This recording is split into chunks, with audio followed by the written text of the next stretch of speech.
doesn't need introduction to many of you here who care about wildlife around the world. Will Travers is one of the most respected writers and broadcasters and campaigners for protecting wildlife in Africa and around the world. As part of the Born Free Foundation, of which he is president, he has been working on the issue of captive dolphins, making us aware of their suffering for over 30 years. He probably knows more than most people about the behavioural issues, about the animal welfare issues, and about why we should bring this horrible marine park business to a close. I'll now hand over to Will Travers. Round of applause for Will. Thank you.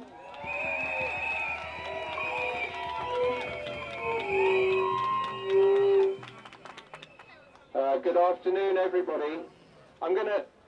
That was fantastic from Sharon. One more round of applause for Sharon.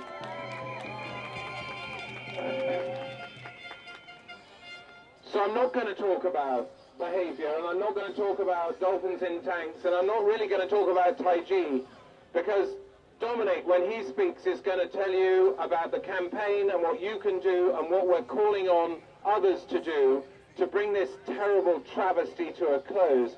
I want to start, and I see round in front of me signs that say, Je suis corky, je suis dolphin, and I think one thing we have to remember is that here we are in Trafalgar Square, and we're having a rally, and we're saying what we think, and there are places in the world where that doesn't happen. So just for a moment, I'd like us to be silent and be Je suis Charlie.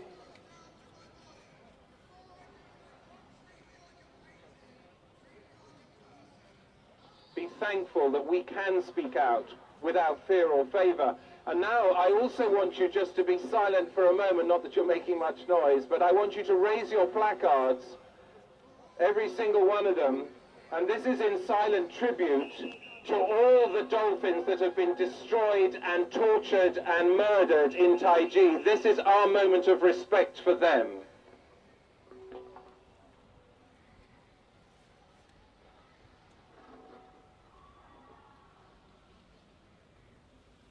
Thank you very much.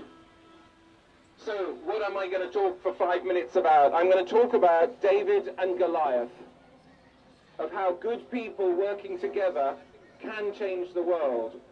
So, as Dominic very kindly said, 30 years ago, with my mum and dad, Virginia and Bill, I started Born Free. And how hopeful and enthusiastic and how terribly naive we were.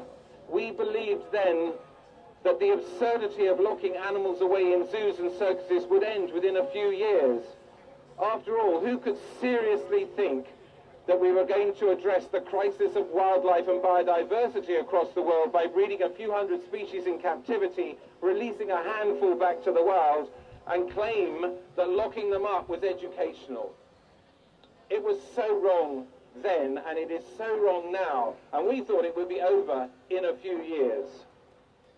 Well, we were right, but we were also wrong.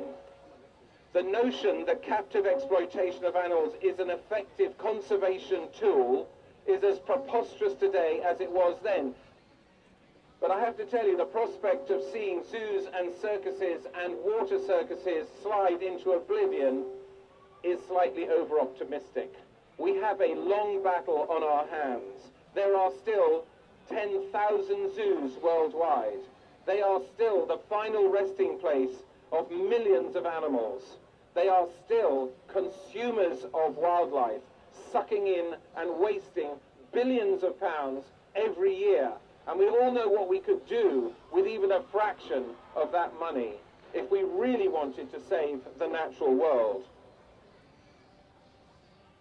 But there is a story of hope, and that hope is founded on what happened here in the UK to dolphins in captivity.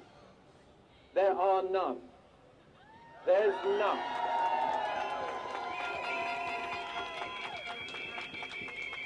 It's amazing, not a single dolphin area. And I do remember, I'll tell you this bit in a second. I, together with my colleagues at Born Free, at Care for the Wild, at British Divers Marine Life Rescue, I hope they're here today, and many others, helped 3 of the last captive dolphins return to the wild over 20 years ago. I was privileged enough to travel with Rocky and Silver and Missy to the Turks and Caicos Islands, where the Into the Blue project was based, and after 6 months of rehabilitation, I saw them swim free.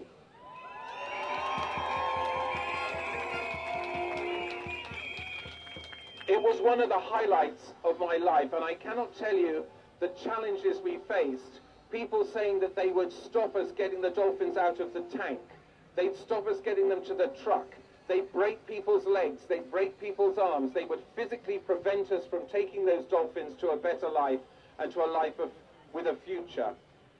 And they also said, you are depriving the children of Britain the opportunity to go and see dolphins in captivity. Be that on your conscience. I can tell you now, I did not get one single letter from one single child saying, you have deprived me of seeing dolphins in captivity. I got hundreds of letters from kids drawing pictures of dolphins in captivity and then dolphins swimming free. They got the message.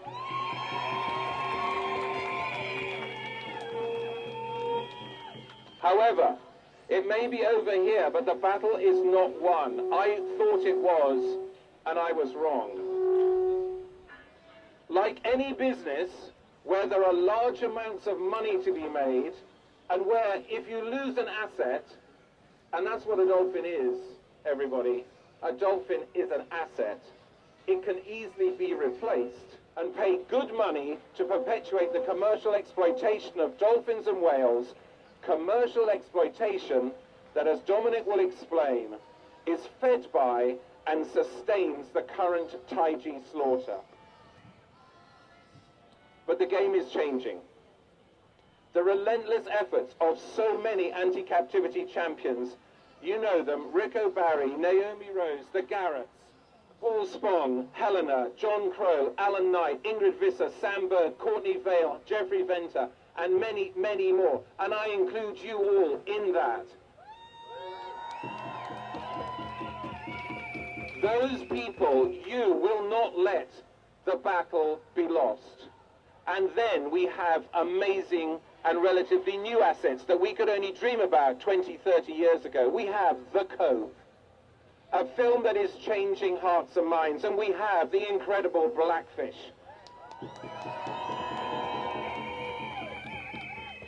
Now, my experience is simple. It takes time to bring about lasting change, but be assured of one thing, that change will come. It is inevitable. I think we'll look back at this time as a tipping point, a moment in history where people of compassion delivered a new vision of what our relationship with the natural world should be all about. I may not live to see it. It takes that long. But I have no doubt at all, that we can make this a better world for people and for non-human animals that share this tiny, spinning, used and abused planet of ours. So I want to end with someone else's words, two people. Martin Luther King Jr. said, never be afraid to do what's right, especially when the well-being of a person or an animal is at stake. Society's punishments are small compared to the wounds we inflict on our soul when we look the other way. We will not look the other way.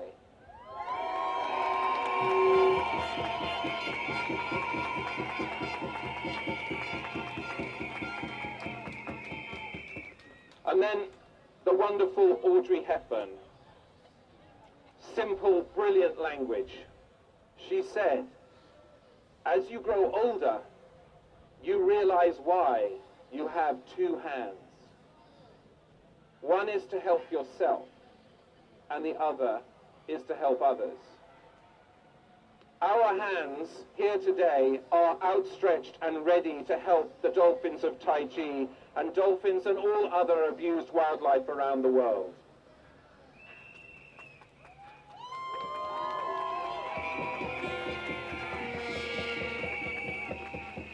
And finally, there is a reason, another reason why you have two hands, and that is to give yourselves a round of applause. You deserve it for making the effort to turn out to show your fundamental opposition to the Tai Chi slaughter and the captive industry that pays for it. So put your hands together and thank yourselves, and let's send that message worldwide. Thank you.